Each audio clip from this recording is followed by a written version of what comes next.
نن درته د بسم الله الرحمن الرحیم ډیره زیاته زبردست او ډیره زیاته خاص وظیفه هیما که څوک په مشکلاتو کې راګیر وي نو دا وظیفه دی وکړي ان شاء الله العزیز الله پاک به مشکلات واپس کړي او ختم بږي د چا څومره حاجتونه وي نو دا وظیفه د بسم الله وکړي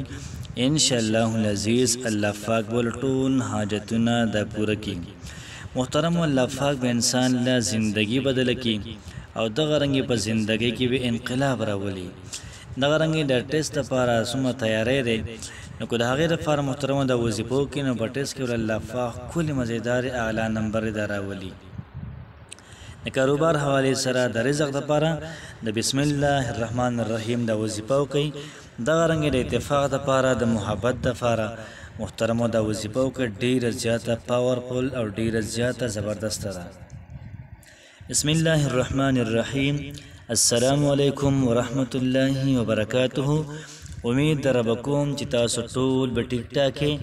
الله پاک هم خوشاله آباد ساته الله پاک دې زمونږ او تاسو ټول مسائل لا ختم کړي الله پاک دې زمونږ او تاسو ټول مشکلات د ختم کړي الله پاک دې زمونږ او تاسو ټول حاجتونه پوره کړي دغه رنګ الله پاک دې موږ او تاسو ټول د هر قسم درد مصیبت تکلیف پریشانی نه دا په امن کې وساتي نن چې کومه زمونږ وظیفه ده محترمو دا د بسم الله الرحمن الرحیم وظیفه ده نو کم سړی چې د بسم الله دا وظیفه کوي نو مکمل کامل یقین سره به محترمو دا وظیفه کوي نو چې کله موږ دا وظیفه په کامل یقین سره وکړله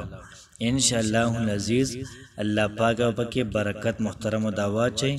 او زمونږ او تاسو ټول پریشانانی او ټول حاجتونه د الله پاک پوره کړي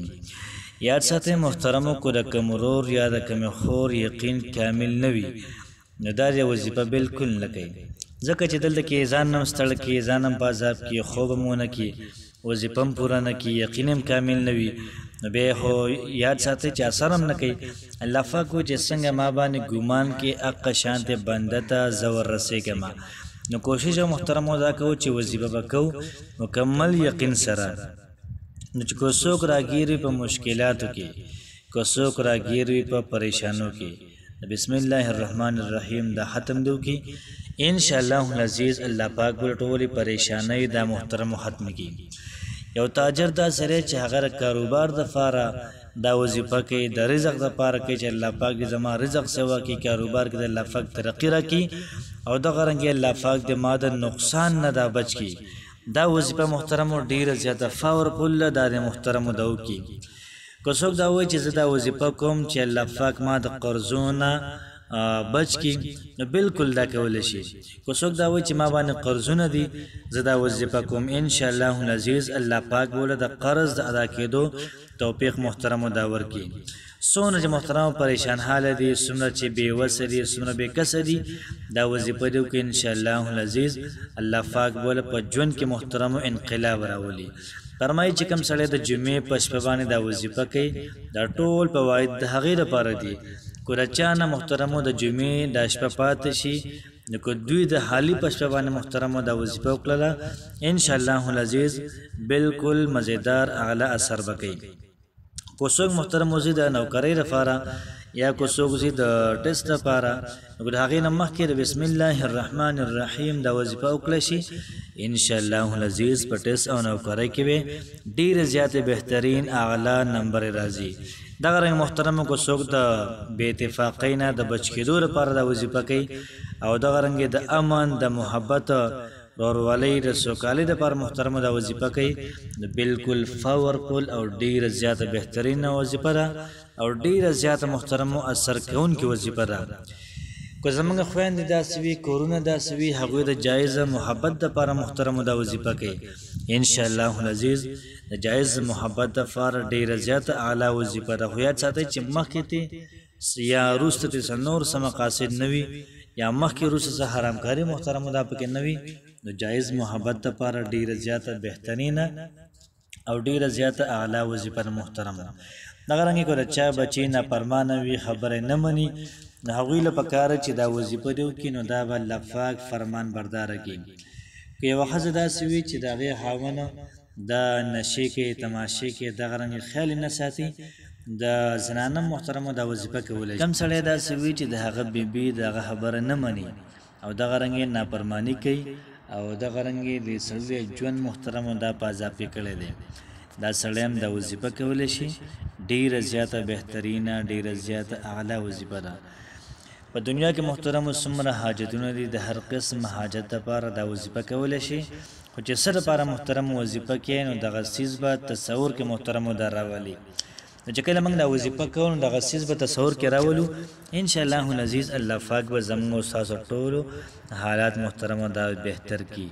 محترمو یاد ساتئ چې ناامیدي د ګناه ده او الله پاک وایي چې لا تقنطوا من رحمت الله، تاسو د الله پاک د رحمت نه مایوسه کیږئ مه. فرمایي محترمو چې ناامیدي د کفر دی، د ګناه ده، مایوسه کیږو به نو. الله پاک وایي چې بنده څنګه ما باندې یقین ساتي، څنګه ګمان ساتي، هغه رنګې زه بنده ته وررسېږم. او محترمو زمونږ او ستاسو ګوره بل درد غوښتو نشته،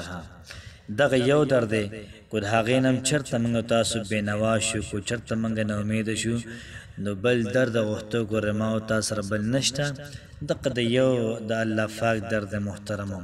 نو څونه بېوسه دي، څونه بېکسه دي، څونه بېیار او مددګار دي، دا وظیفه دي چې محترمو الله پاک وله په ژوند کې انقلاب محترمو دا راولي. وظیفه ډېره زیاته اسانه ده، وظیفه ډېره زیاته بهترینه ده. نو کوشش دا وکړئ د یوې شپې عمل دی تاسو محترمو دا وظیفه وکړئ. د جمعې په شپې هم کولی شئ، د جمعې په ورځ هم کولی شئ، د خالي په شپه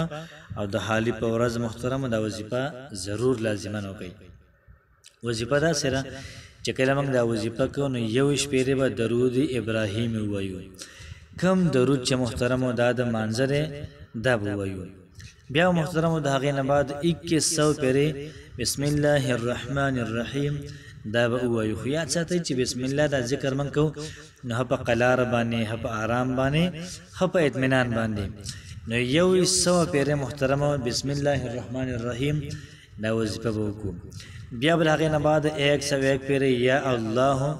101 پیرې یا الله یا الله یا الله. بیا محترمو د هغې نه بعد به 21 پیرې، 21 پیرې به درود ابراهیم وایو. او بیا محترمو د هغې نه بعد داسې دعا به وکړو، داسې دعا چې د الله پاک موږ او تاسو باندې ترس راشي. محترمو الله پاک ته وجاړو، الله پاک نه خپل حاجتونه وغواړو، الله پاک نه خپل خواهشات وغواړو. دغه رنګې که څوک د حج د عمرې نیت ساتي، د عمرې لپاره محترمو د الله پاک نه سوال وکړو، د حج لپاره د الله پاک نه سوال وکړو چې الله پاک موږ او تاسو ټول حج د بیت الله شریف ته دا بوځي. نو کوشش محترمو کوو چې ښکلې ښکلې دعاګانې وکړو. انشاءالله العزیز څومره پکې اخلاص وي الله پاک به قبلوي. الله پاک هم خوشحاله آباد ساته. السلام علیکم ورحمت الله وبرکاته.